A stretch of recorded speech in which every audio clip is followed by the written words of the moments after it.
Hello and welcome to Wrestling for Us. And today we've got some amazing news. Okay, first off, Stone Cold Steve Austin is coming back to wrestling. I can't even do his voice. All I can do is the thing, right? But we're not going to talk about that first, right? We're going to talk about the Revolution eventually as well. But the first and most important thing that has transpired in the past 24 hours is freaking Jeffrey Nero Hardy, right? Debuting on AEW.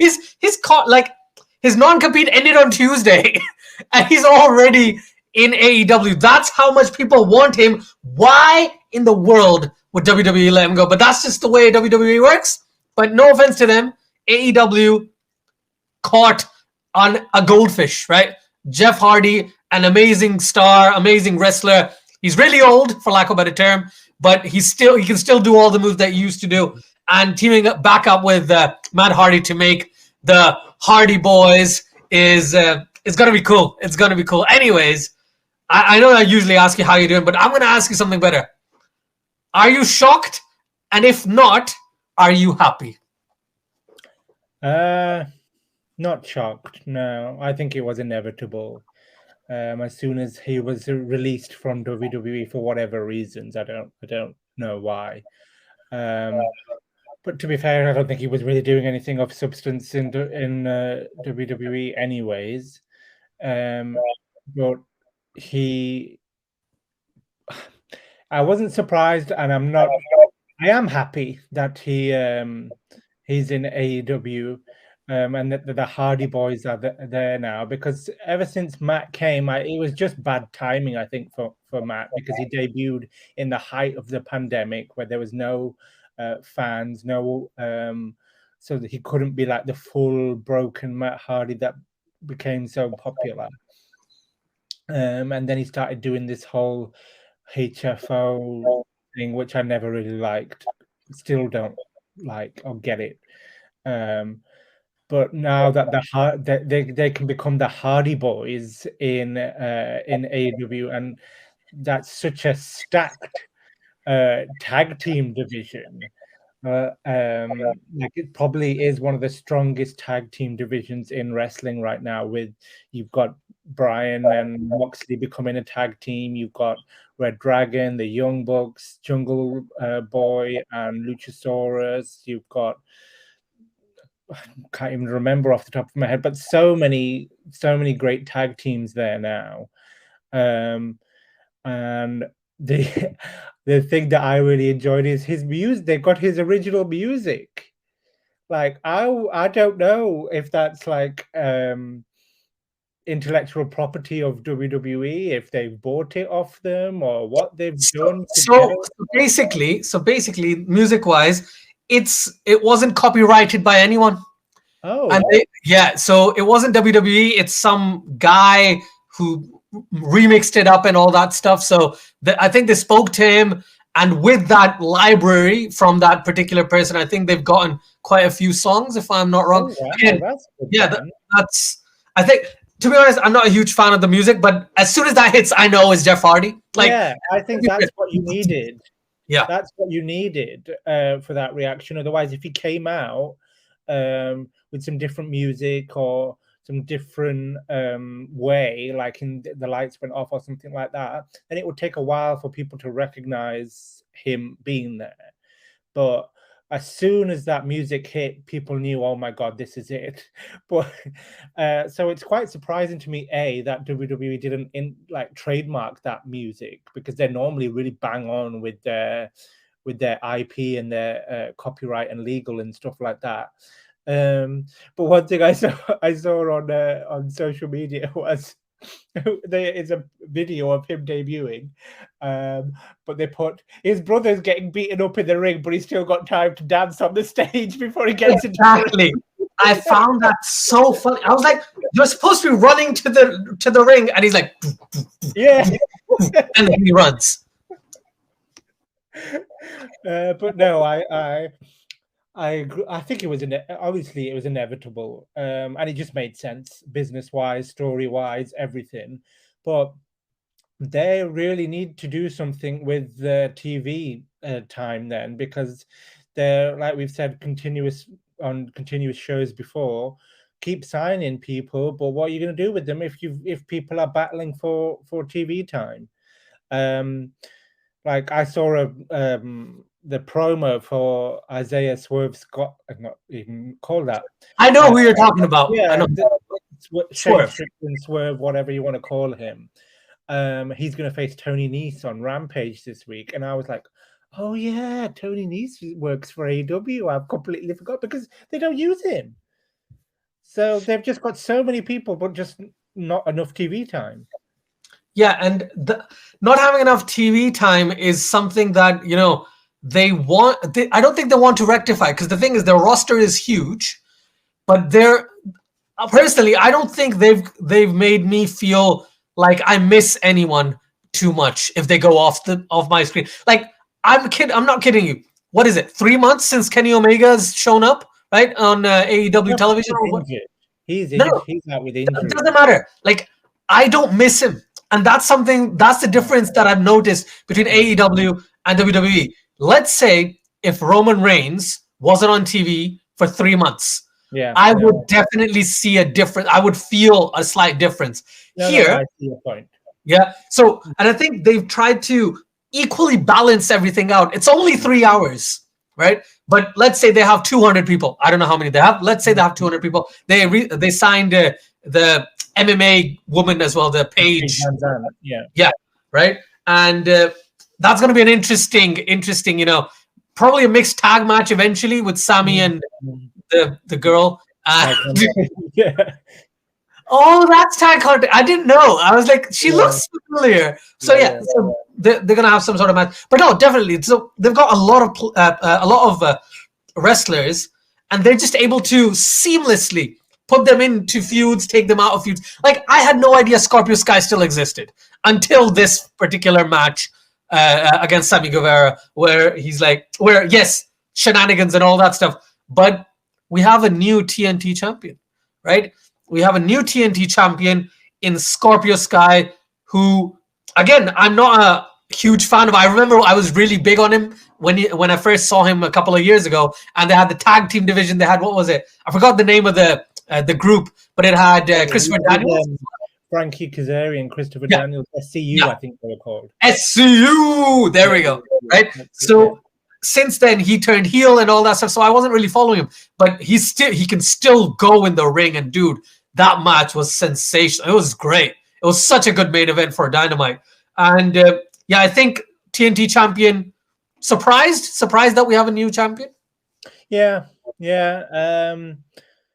Because I completely understand your point about, well, I don't miss the guys that are off TV, and I that's a different perspective which I didn't think of, and I completely agree with you.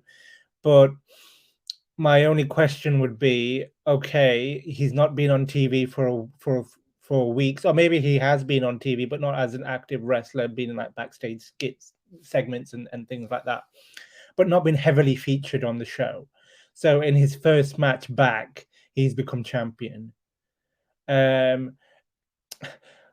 Is that something to be believed, or is that something you can buy into? That, oh my, this guy's come back after how many weeks and has automatically become champion? Not to say that he doesn't deserve it. I just think that the booking of it is a bit suspect, and that's my only criticism with having too much talent, is that you're just playing like a merry-go-round. You're just like, okay, I'll swap this guy for this guy, and I'll swap this guy for this guy, because you want to try and give everybody equal time, which I understand. But you just need to bring people on who you have a valid and active story for, and who is going to get TV time. I mean, since Keith Lee debuted, we've seen him once on Dynamite, a couple of times on Rampage, and then once on a pay-per-view, and he's been there a month, maybe a month and a bit, yeah. I think they need to just cool it down with the signings now. I agree. I think cool it down, give it 6 months. I know they won't, but let's say they give it 3 to 6 months where they don't sign anyone new and they try and keep building, because the best part about what AEW are doing is their storylines are still flowing quite well. They've still revamped a lot of things, like Keith Lee coming in, new signing in terms of Paige. I keep forgetting her last name, but Paige, right, for the lack of a better term. You've got Jeff Hardy now. Okay, and that's in the past 3-4 weeks. They've got some new signings there. That Revolution ladder match was absolutely brilliant, right? At AEW Revolution. And last but not least, I want to mention one thing about AEW Dynamite once again, which kind of referenced something that happened at Revolution, right?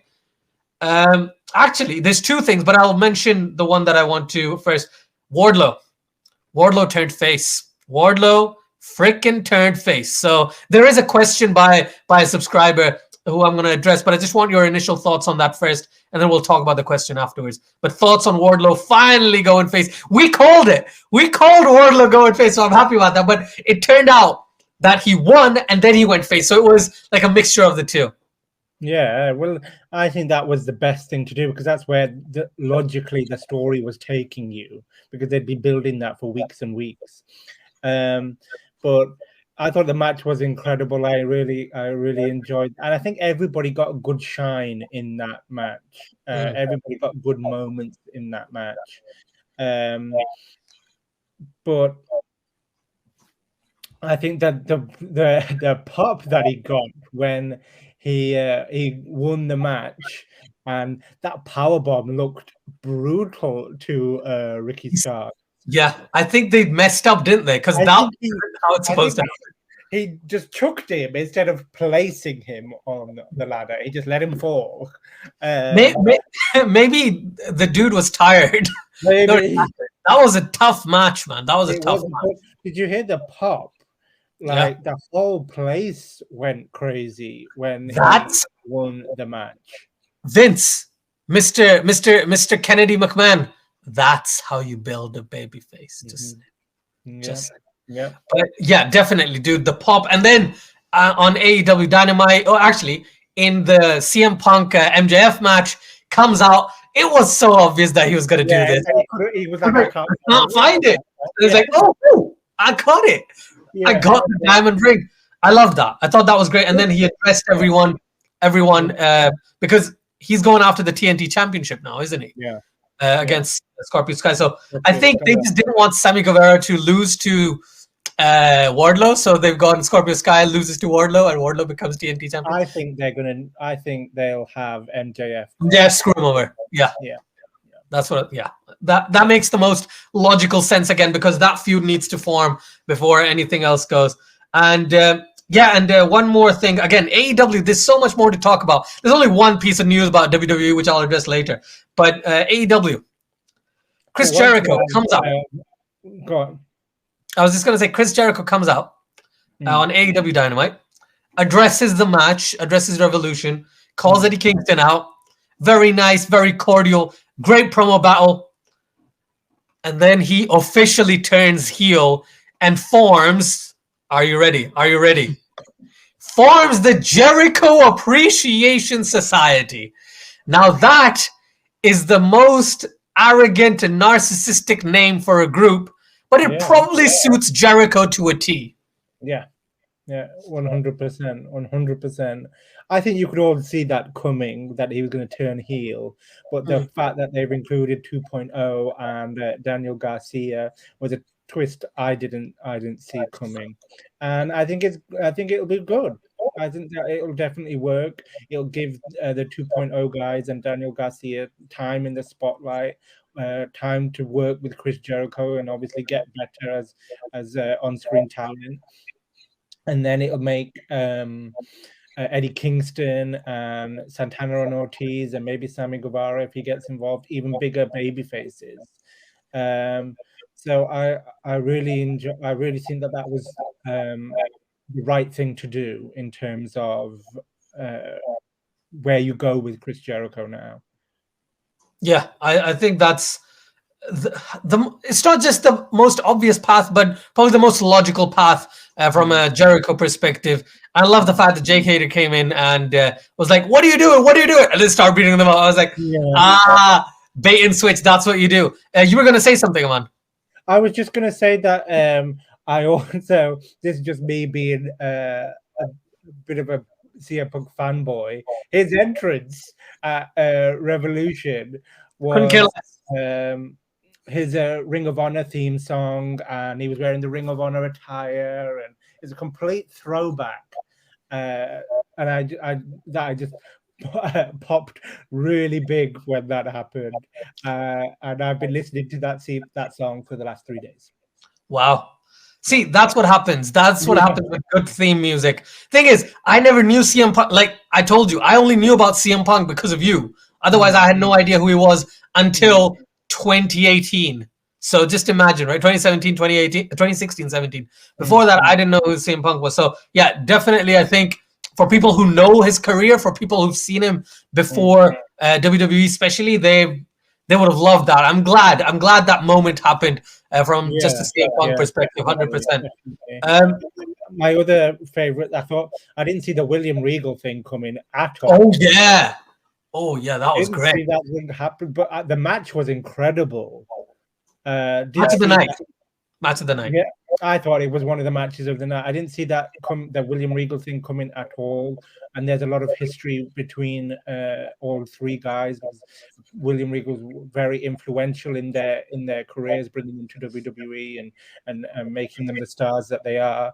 And then I really enjoyed the triple threat tag team match. I thought Jungle Boy had like a star-making performance in that match.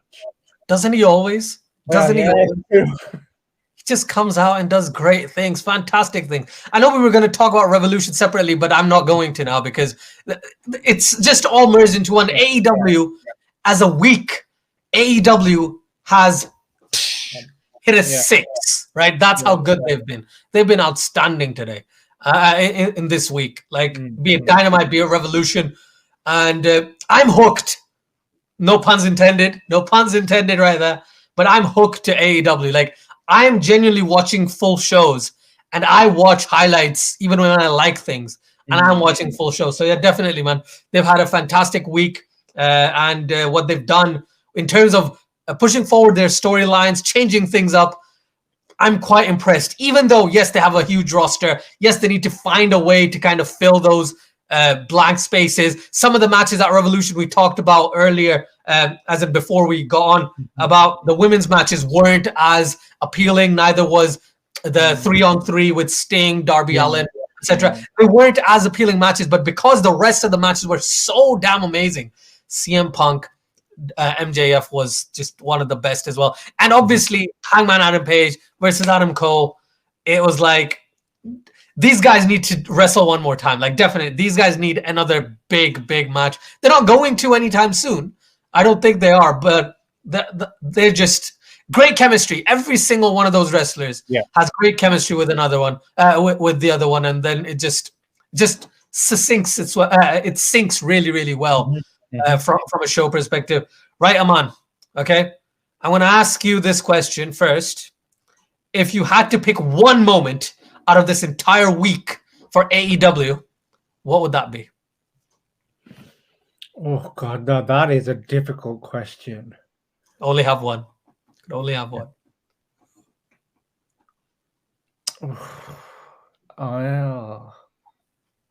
I honestly don't know. That is a really difficult question. For me, I'll tell you mine. For me, is Wardlow turning at Revolution. I think I'll probably put that because we've seen it over the weeks, right? And it was very apparent there, and the pop and the entire circumstance just voila. So personally, that's my choice. I'm going to be really cheeky, and I'm going to say that and the William Regal review as the number one things. Yeah. Because nobody saw that coming. Like there was no chatter or anything about that happening, and it's just really intriguing to see where they go now with. And with he's Divya. their he's their manager now, basically, isn't he? And it's who I think we called it, and we spoke about this as well, that they're probably going to become a tag team anyway, and it's that tag team doesn't look too bad, I must say. Like I've never seen them. Yeah, they're all right, aren't they, as wrestlers, as characters? Yeah.